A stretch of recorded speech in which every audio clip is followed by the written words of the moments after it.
all here and breathing. So thank you for joining. We are connected. We are up in the Bethesda chapter, but though it doesn't even matter anymore where we are because we can always do this. I have a very good friend of mine that I asked to do this several months ago. We have known each other for, what is it, 15, 16 years now, Tiffany. It's been a long time. And we're going to break the form. Most times we have someone come on and do sort of a prepared speech and then we ask questions later. But what I wanted to do with Tiffany is just to do more of a Q&A because her story really is what's valuable to me. And obviously at the end of the rainbow is the success that she is now enjoying. But it came with a lot of hard work and some trepidation along the way. And I want to give that flavor to the meeting because I think as entrepreneurs, and most of us on this call, we either run a business, manage a business, have employees. It's important to understand the levity that she's going to bring, some of the hurdles that she had to clear to get to where she is now. So Tiffany, let's go back to those Merrill days, those Merrill Lynch days when I was running around Baltimore and you're sitting in a cube in the bullpen and we didn't know what was going to go on and we were parsing together dinners at the Capitol Grill with people we didn't know. Can you take us back to what that was all about? Yeah, so thank you guys for having me. I really appreciate you guys thinking about me, and thank you for inviting me, Garland. And I was thinking about this morning, that this discussion, I'm glad you switched up the format because this should be a discussion between us because you were there in the beginning, you know? What Garland is talking about is when I first started my career, I started at Merrill Lynch, and it was a very different Merrill Lynch than what it is today. Now it's owned by Bank of America. It's a little bit different. And I'm like, you know, I wouldn't say old school Merrill, but I was pre-Bank of America, like Stan O'Neill Merrill, which when Stan O'Neill was CEO, and that means something in our business. People automatically know what that means. And so you basically had 18 months to bring in $24 million. And you didn't have 18 months to do it. You were evaluated in 3-month snapshots. And if they would just look to see how much money you had in, and if you didn't have it, you were fired. That was it. Yeah, that was it. And at the time, and I'll take you back. So I was young, but not that young. But I was pregnant. And I was very small, so no one knew. I didn't have any idea about employment law or anything like that. So I was scared. And I didn't want to tell anybody that I was pregnant. And so, you know, I'm just hustling with the guys. It was me, a whole bunch of guys, and actually 2 women, Garland, if you remember, one woman, her dad worked for the firm. Yep. So she was a very hard worker, but she didn't have to bring in any money. And the other one who started with her folded several weeks in, super nice, cried every day and just couldn't take it. So, you know, Garland was the first person I wanted to do seminars, and it takes a lot of money because Merrill said, hey, you can only do seminars at Ruth Chris Steakhouse or Capitol Grill. It's really expensive for someone who's not making a lot of money. And so, you know, we would rely on our mutual fund partners. Garland was one. So, you know, Garland sponsored my first seminar. He was really one of the first people who believed in me. There were other wholesalers that would not talk to you. They wouldn't talk to you if you were new. And Garland was always so gracious, always so nice. He would stop by my cube, because it was a cube, not an office, and he would just ask me how I was doing. So this is amazing to have this chat with Garland. So yeah, it was hard. And, you know, I feel like, so just my trajectory is you had to study for your Series 7 and your Series 66. Those are the tests you had to study for. I already had life and health. And I would get there early because, you know, for me, you know, I have ADHD, so I really have to focus on studying. I know I have to be in a quiet place. And when you're first starting out at a firm like that, they haze you. You're answering phones because you're a liability until you can make some money. So they have you answering phones, filling in for assistants. And so I would get there really early and hide in an empty office and study. until they got hip to what I was doing.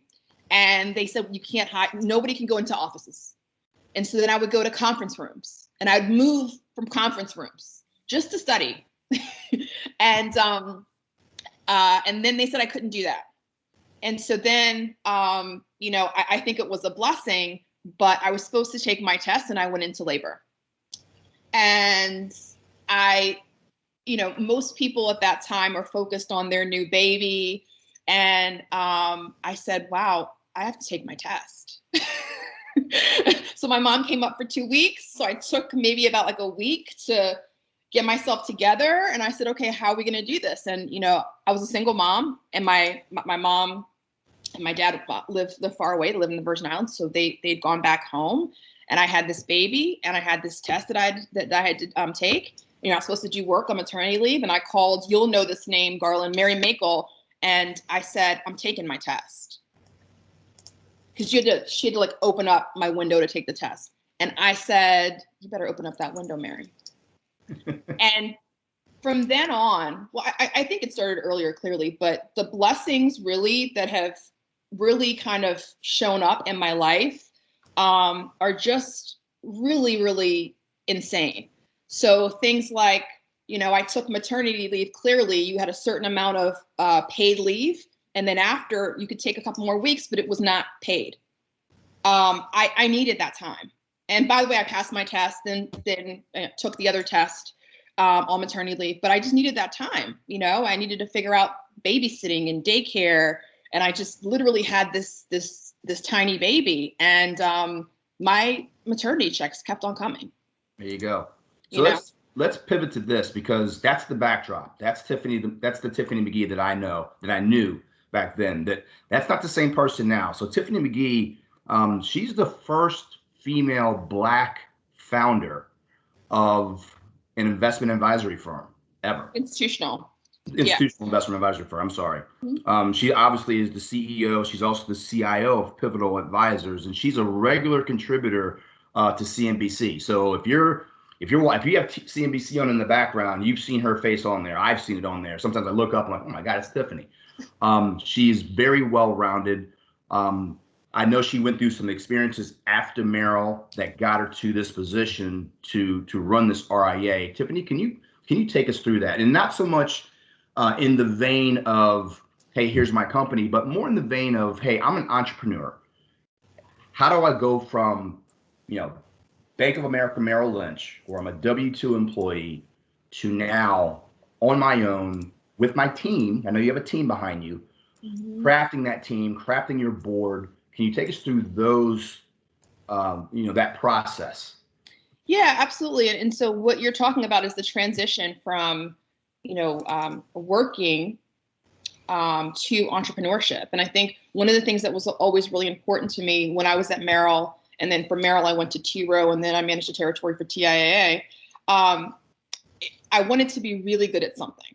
I think that the little known secret in the investment industry is that people on the outside think that everyone inside the investment industry knows everything, is an expert on everything. And that wasn't the case. And I wanted to find one or two things that I was really, really good at. And so I found that thing, and it was really managing institutional money. And that's kind of where the trajectory took me. And so then a friend of mine called, and he was starting a firm. He was leaving Goldman, starting a firm. And he said, hey, why don't you come with me and be my partner? I don't know the institutional business, but you do. Start it here. And that was probably, I'd had a little consulting business before, so I was an entrepreneur, but I'm aware that was not real entrepreneurship. I had a contract. Do you know what I mean? I had a very well-paying contract, and I'm like, oh yeah, I've got my business cards in my own business. That wasn't that. This was the test. So I went from managing a huge territory in Mid-Atlantic for TIAA of institutional clients to sitting in my loft in yoga pants, calling, former clients saying, hey, because I wasn't in competition with TIAA, I knew their accounts. I'm like, oh, I can now be your advisor. And I said, yeah, I can now be your advisor. This is great. I know all your stuff. And there was like, I'm sorry, who was this? And there was 2.5 years not getting a paycheck. I mean, I want to say that again. It was 2.5 years of me not getting a paycheck. Yeah, someone nod their head if they can empathize with that. I mean, no money coming in. That is by a the real way, thing. still, I have a child with who has some special learning needs that needed to be in a private school, and a single mom. And so getting over that, like that was a challenge. And I just kept focused, and I believed, and I, you know, in the beginning, I just had the audacity to believe that this could just happen. I was probably a little bit stupid. And halfway through, when things, you know, at that 2-year mark, it was so hard. My bank account's going down. I cashed out my 401k, cashed out everything. Bank account was here, and now bank account is here, and the rent's due. And I, you know, did not know what to do. So definitely deep in prayer. But I said, well, it's too late to turn back now. And I literally had a conversation with, you know, whoever, you know, you all believe in, you know, I had a conversation and I said, what do you want me to do? I'll go get a job at Wells Fargo. I'll go get a job at Bank of America. Cause at this point I feel like I'm being irresponsible to my child.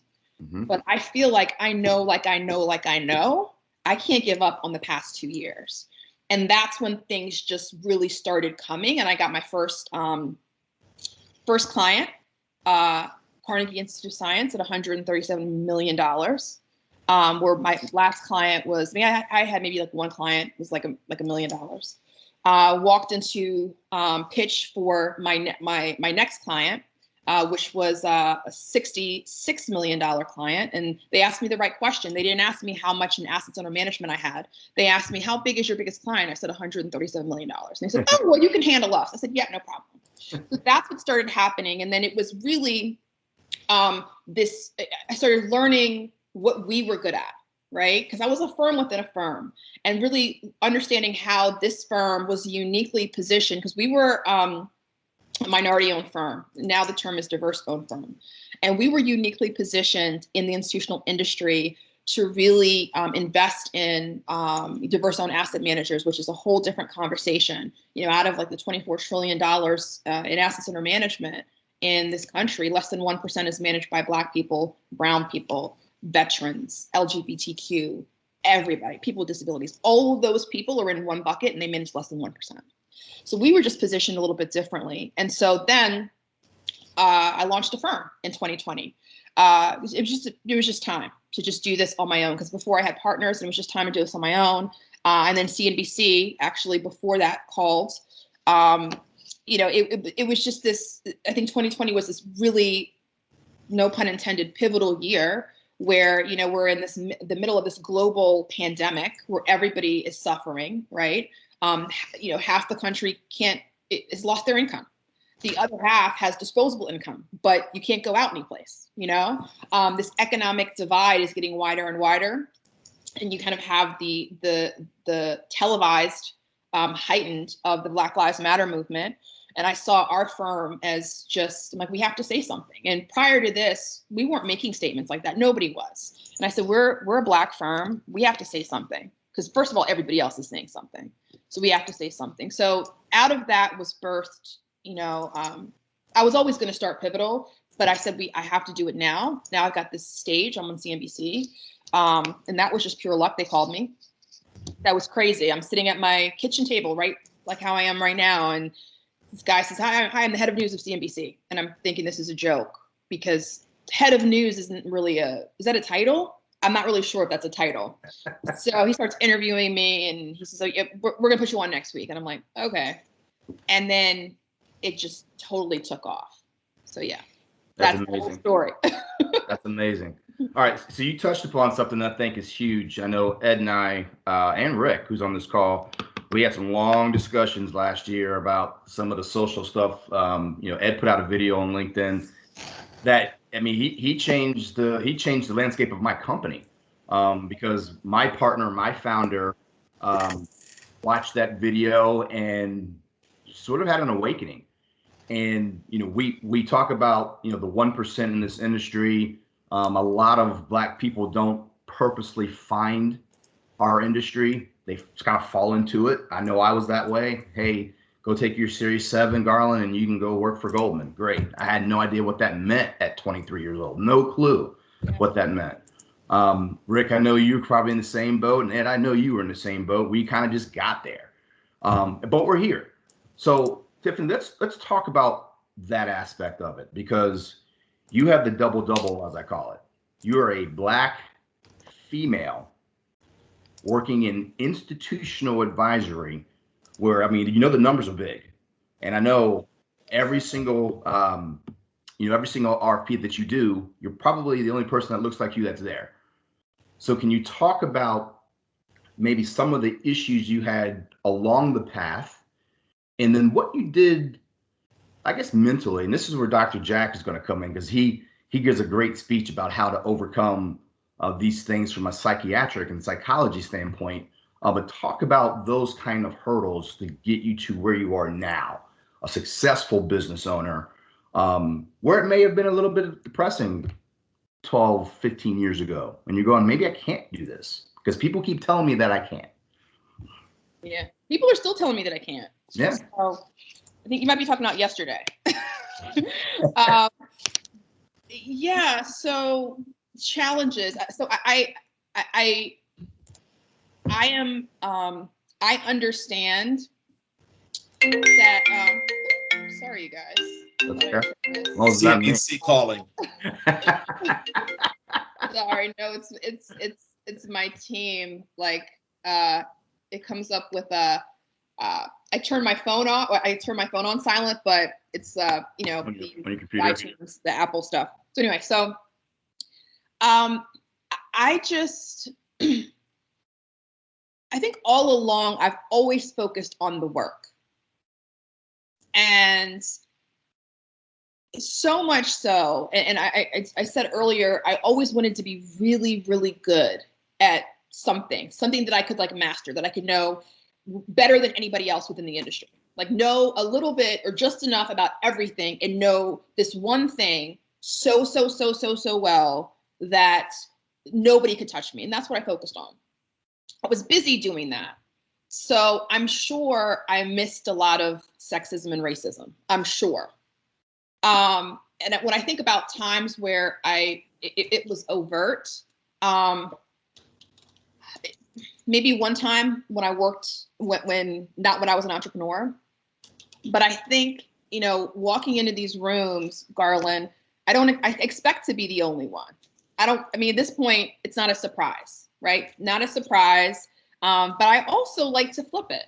If I'm the only one, if I walk into a boardroom and everybody else that has come, every other team that's come in to pitch are middle-aged white men, when I walk in the room with my team, I stand out.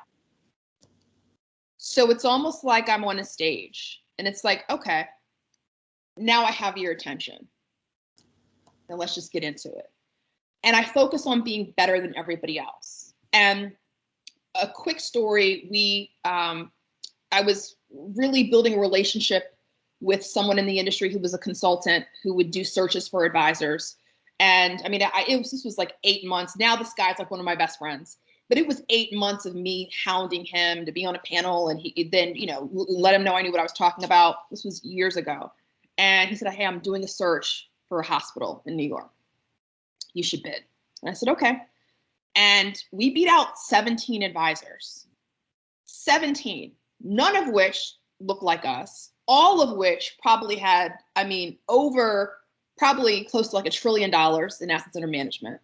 And I mean, and they brought in their diversity person.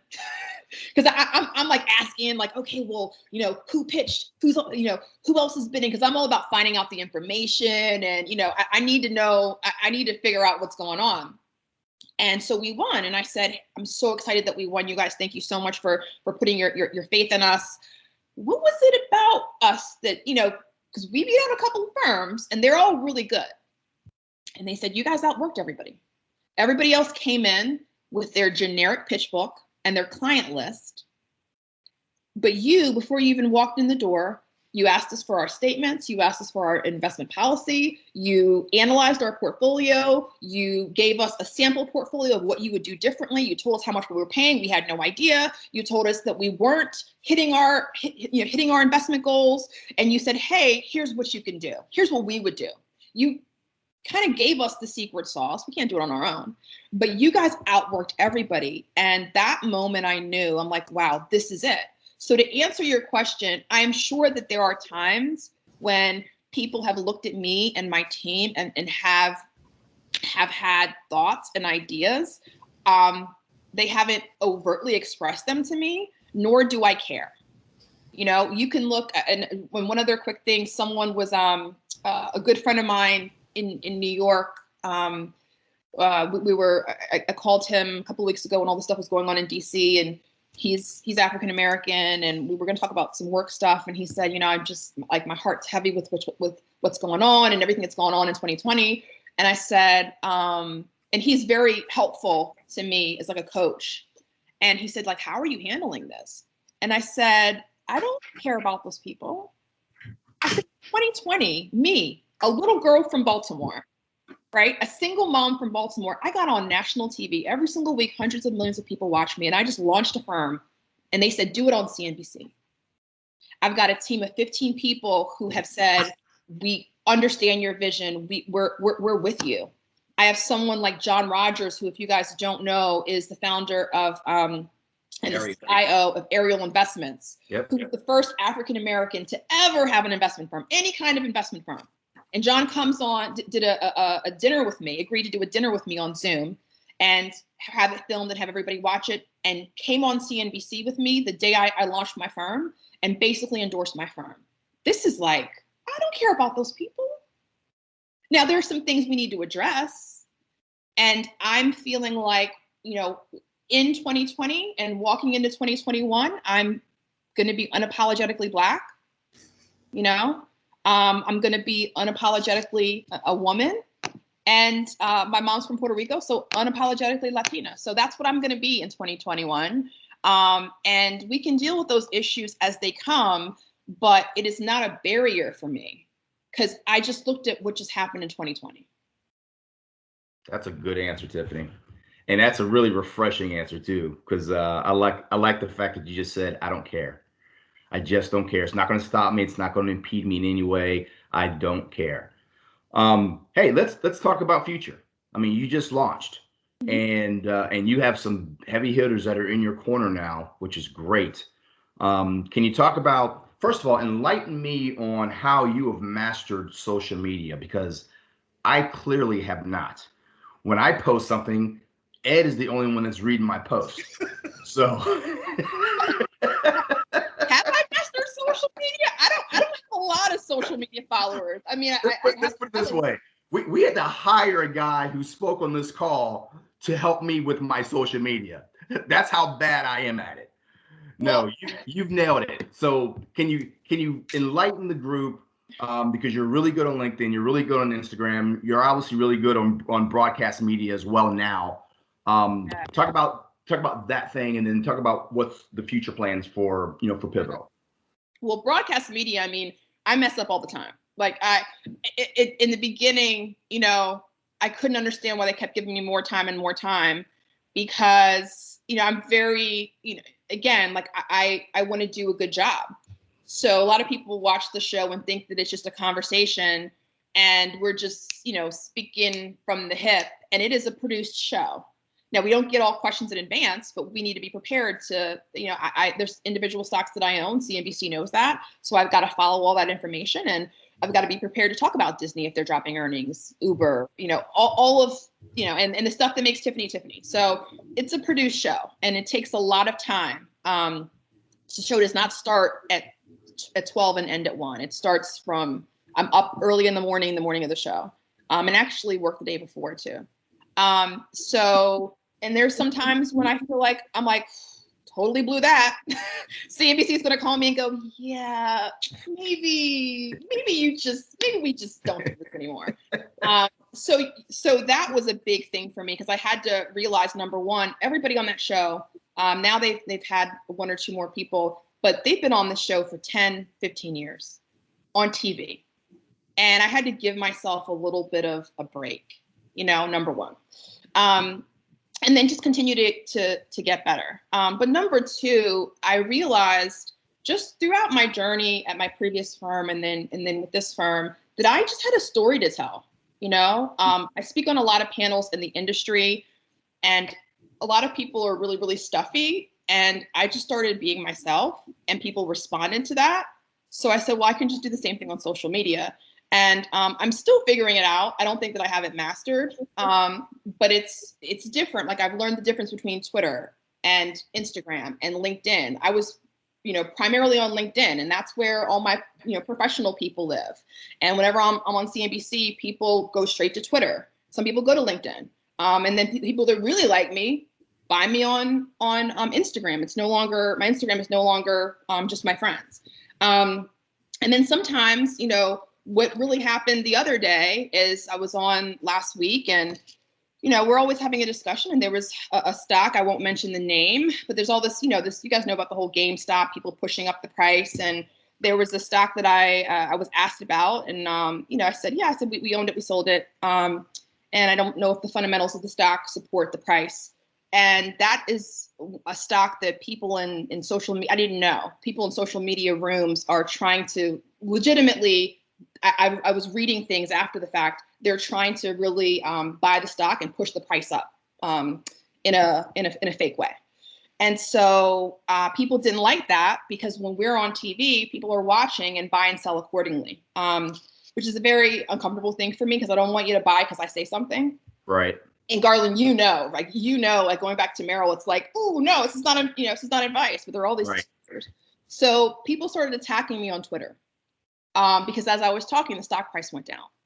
And I mean, the attacks were horrendous. So let's talk about that, because you have this unique position, and from my little corner of the room, sometimes I just make a comment on something, and then here comes 50 criticisms of my comment. And my comment's something like, hey, thumbs up, and doesn't matter. Are you genuine, Garland? Oh, that's fake, Garland.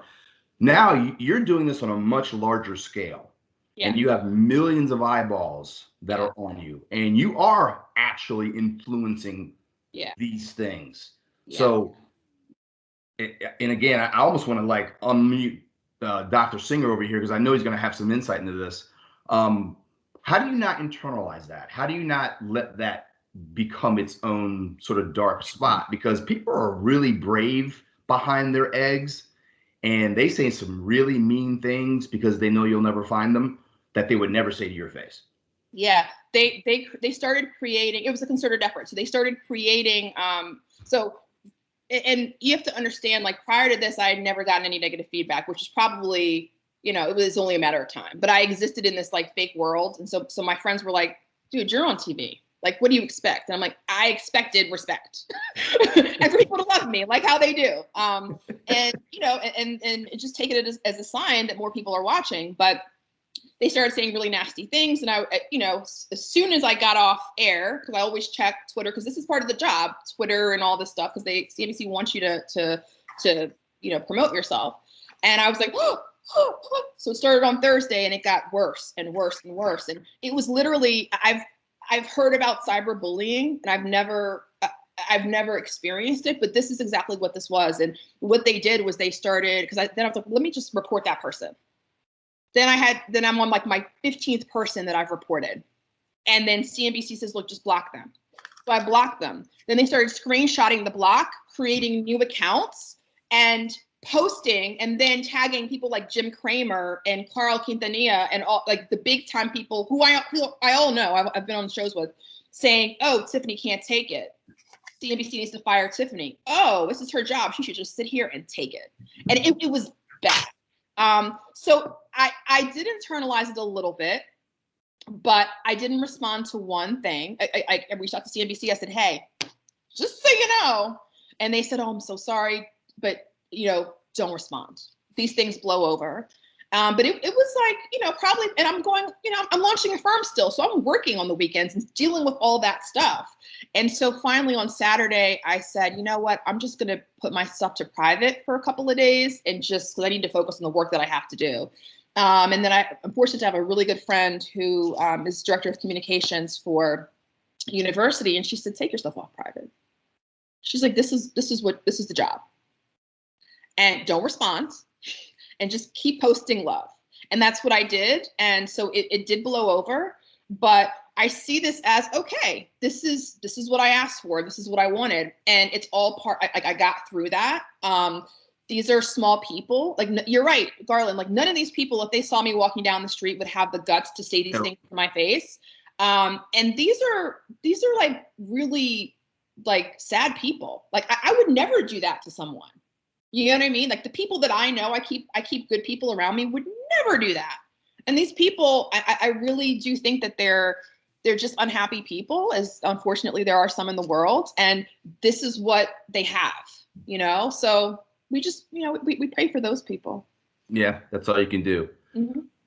All right. So last question from me, and then anyone else that wants to unmute and pipe in. But I just want to know, you know, where do you see Pivotal? Where do you see you, the firm, your team, you know, over the next, let's call it 5 years? Yeah. So how we invest money is through what's called an ESG lens, and it stands for environmental, social, and governance. And so, you know, I'm sure you guys have heard about, you know, the greenhouse effect and all these things. And you have the CEO of BlackRock, Larry Fink, coming and saying, hey, we should get to net zero, and calling for big corporations to be transparent about their plan to get to what's called net zero, where the amount of greenhouse gas you emit in the universe, or you know, in the world, you also take it away. And so that's a really big thing. It's a very real thing. So, and then, you know, I really do think that this year, well, 2020, we had a lot of social metrics come out. It's hard to judge what a social metric is, but we see very clearly in 2020 what social metrics are, how companies have treated their employees in terms of COVID and all of these things. And then we've also seen the social affect the governance. So we've seen all these companies come out and say, okay, well, we have a commitment to hiring people of color, and this is what we're going to do about it. So I think that we are in the Super Bowl of ESG.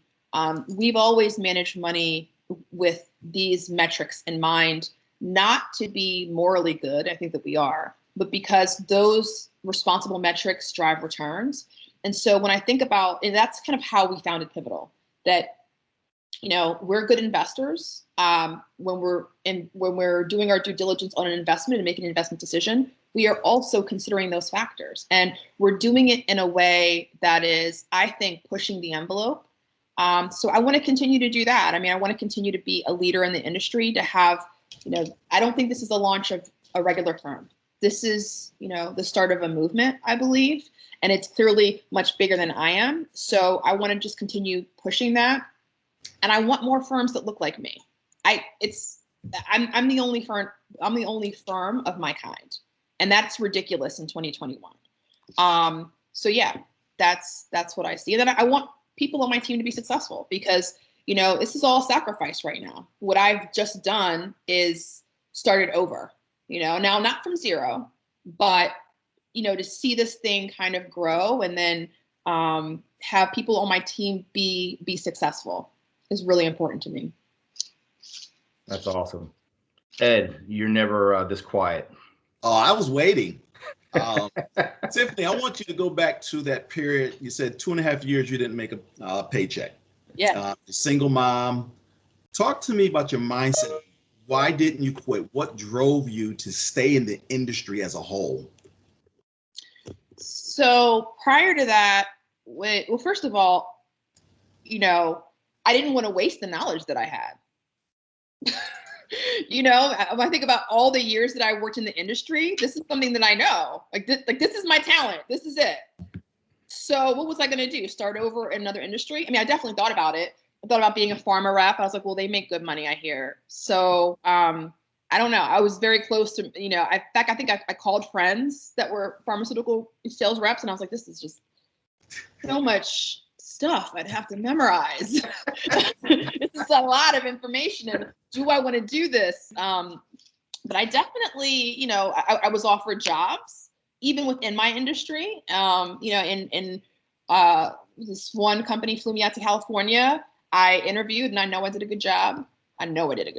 And I went back to my hotel room, and I literally said, I mean, starting salary was like, and Garland, you know, in our industry, it's not the salary, it's what you make right. commission or fees, but starting, and Garland will get this, the base was 115,000. So, I was going to be up to like 6 with everything else. I literally said, God, please do not have them give this to me because I can't say no. I won't be able to say no. Who says no to that? I think I had like $100 in my bank account. Rent's due in 2 weeks.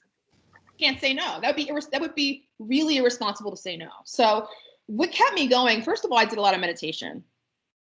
And that's where I really, for me, meditation would really help me. It would give me answers, right? I know people talk about meditation like, oh, it centers you. I'm like, what does that mean? I don't know what centering means, right? That's not helpful. What was helpful to me is I would start meditating because number one, I had nothing else to do because people weren't returning my phone calls. But I would meditate and I would, afterwards I would feel calm. It was good. But then throughout the day, I would get like intuitive thought, like call this person. And I would call the person and they'd be like, okay. Or so those kinds of things were happening. And, even with me getting offered jobs, and I was very, and again, I was raised, Catholic, but I got really, really, really close to God during this time because I had no money in my bank account. That's a real thing. Oh my gosh. And so I was just really kind of trying to like pray myself through this. And like, I do not see any like help in sight, but I know that it's there, I think. And really the answers that I got were, hey, I wouldn't give you all this knowledge if I didn't want you to use it. You are really good at this. You asked to be really good at something and you're really good at this. And then I just really made the decision. I settled within myself. Yes, this is what I'm doing. This is who I am. And I also, watched this documentary with Alec Baldwin, and he's pitching with the team, pitching a film to Sundance, because Sundance is not just a film festival. They're also raising money. And so I learned all about that. And he said, talked about when he was becoming an actor. And he said, and I won't curse, but he says, sometimes you have to be selfish and tell everyone around you, this is who you are and this is what you're doing right now. So you're not going to be, and so, you'll be at the events that matter, but you're not going to be at your friends, boyfriends, nephew's party. No. Between the hours of this time and this time, this is what I'm doing. Please don't expect me to be here. And that's a hard thing to do but I know I had to bring, my family, my parents have been very supportive into my process to say, this is what I'm doing. I know I can do it. So it was very, I don't know if you guys have seen on CNBC right now for Black History Month. My dad was an entrepreneur and really, I used to work in his store. And so they did a vignette sponsored by Acorns. And it's really of me talking about how my dad taught me how to take risks because he quit his job and went to go be an entrepreneur. So it was really cool for me to be able to send, and you guys were talking about COVID a little bit earlier. So my dad got COVID and I was, it was a scary thing because you look on the news and you think, my dad's like, pushing 70 basically. I think he's like 69 and he's not like in the best health. And so it's really scary and I can't go see him in the hospital. And so it was really cool for me to, send that video to him and my mom. And he's fine now, by the way, but I was really, really upset. I was really, it did not look good for a second.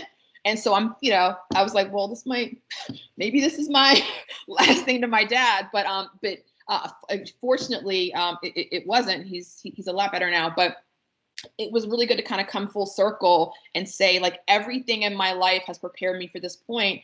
And I also, always in my head, is an entrepreneur named Peter Sage. I haven't bought any of his products, so I'm not selling. I've actually looked at his free YouTube videos. And I believe in getting as much free stuff as you possibly can. I love him.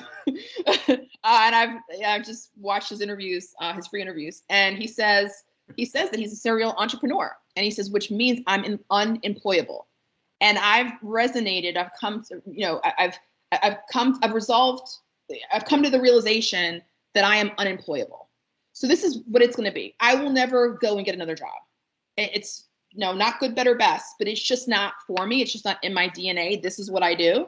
And this is it. That's good. And let me tell you something. There are a lot of people that are probably even on this call that have had that moment. Some are still having that moment. It is a very hard thing to do, to step off that ledge and to know, okay, there's no safety net down there. Yeah. So and you can prepare for it, Garland, too.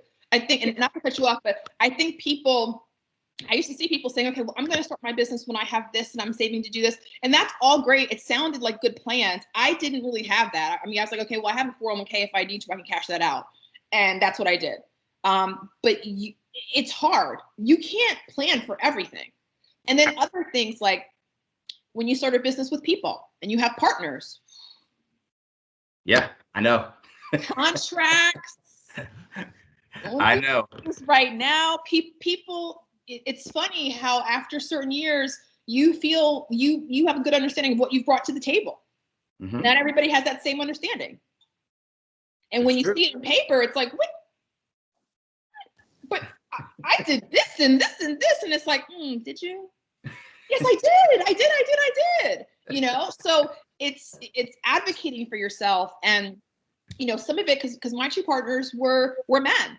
And you know, they treated me like a little sister, you know, but it's like, hey, keep your eyes open, be sharp, know what's going on. Don't let, you know, these guys take care of you.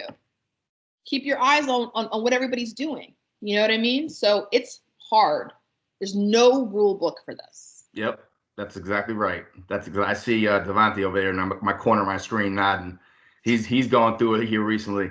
It's tough. Ed, you've gone through it. Rick, you've gone through it. We've all gone through it at some point. And let me tell you, you were single with a baby.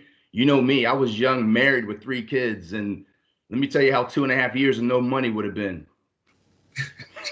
You see this face? My wife was not having it. But we went through the period. I mean, I just remember the conversion of going from a W-2 to a 1099. I'm like, wait a minute, there's no taxes coming out. Who's taking the taxes out of my check? Stupid stuff, right? How do I form a board? I mean, my first board that I put together was a bunch of my homeboys. Like, hey, let's go be on a board. We didn't know what we were doing. And to your point, then you start realizing people's true value, and all of a sudden you have to kind of separate and remove yourself from people and bring in better people. So I get it. Anyone else with questions, guys? I mean, this has been a really good talk. I have a comment, Garland. Sure. Jack. Tiffany, you know, what you talk about is really focusing on the end result and not focusing on the obstacles that come along.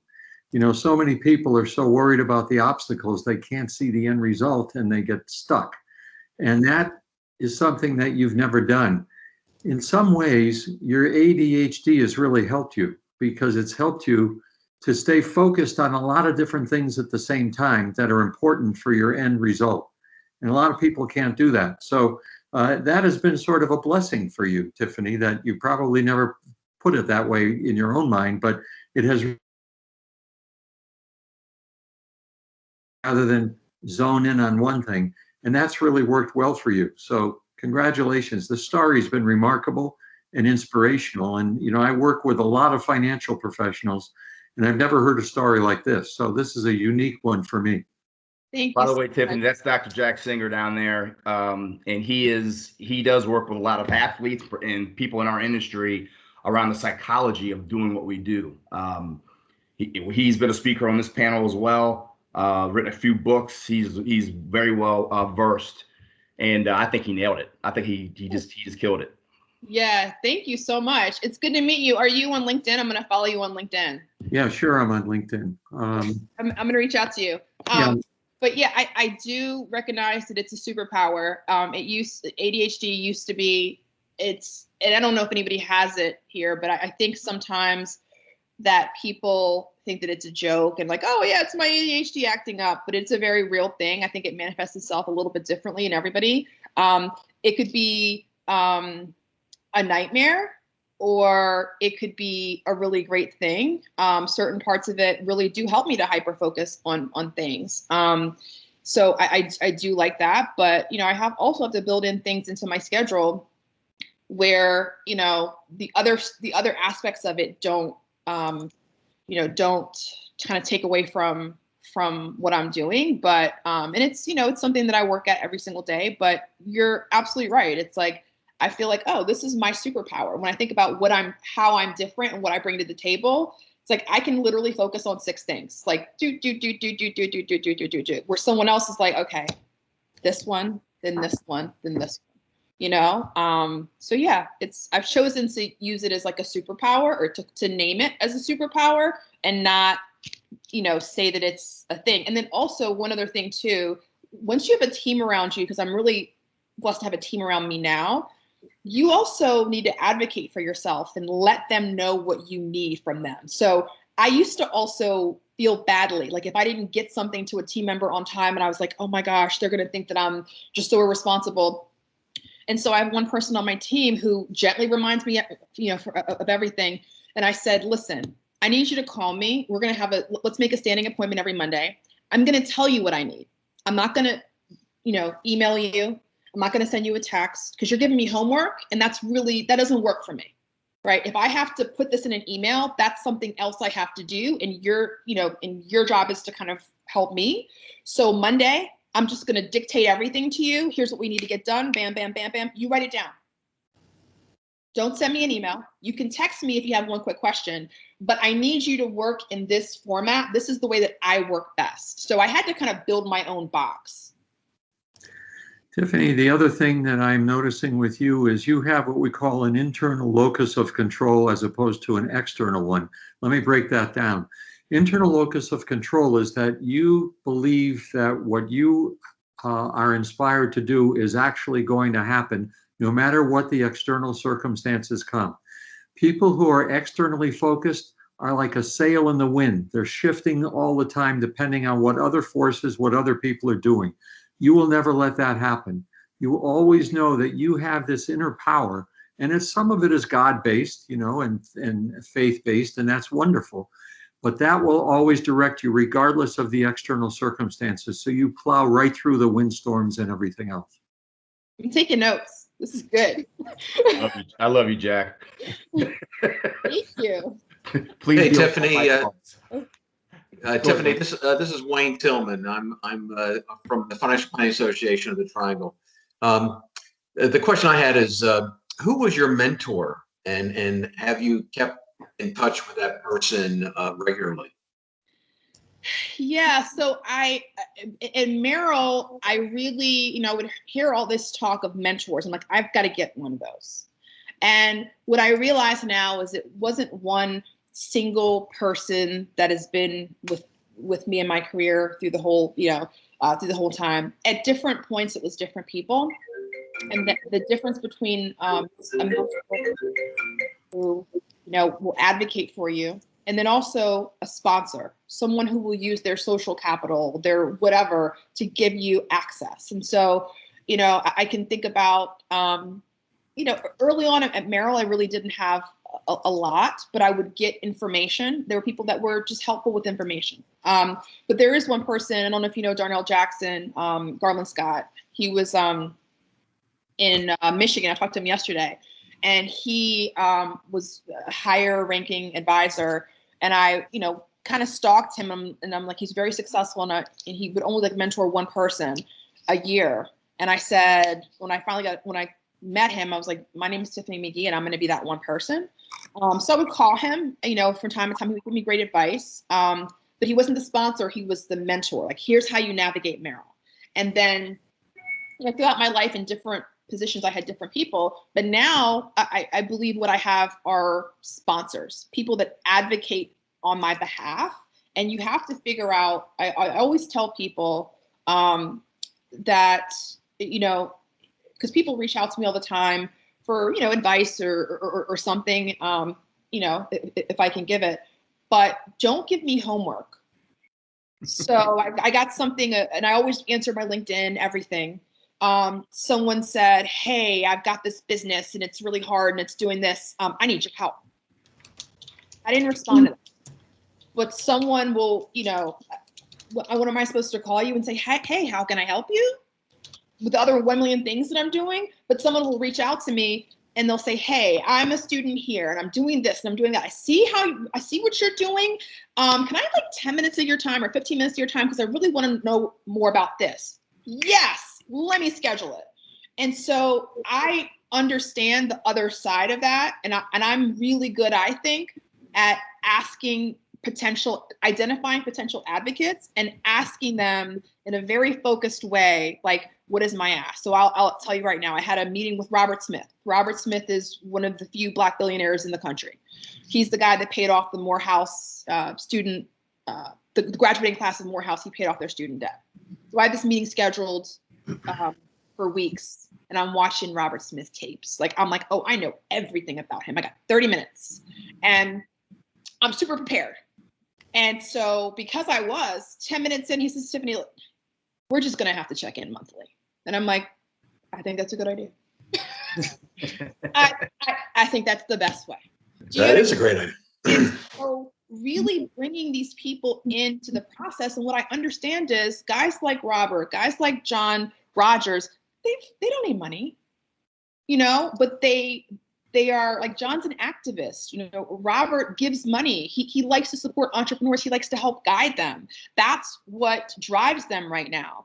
And so all I have to do is show up prepared. Again, know my stuff inside and out. Sometimes shut my mouth and listen and just take notes. Just like what I was doing right now, Jack, when you were talking, I was taking notes. Internal locus of focus, I think is what you said. Internal locus of control. Of control. Thank you.